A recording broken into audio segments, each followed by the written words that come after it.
Diana Chaser, all metal construction, tactical chassis. Fits a lot of the Diana models, just not the Chaser.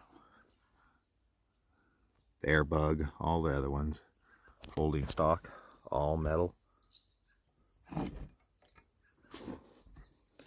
Trying to do this one-handed here.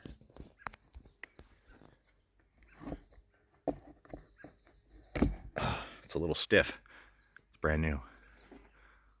All metal construction, everybody. No 3D printing here. Pretty cool. Mosquitoes are trying to eat me.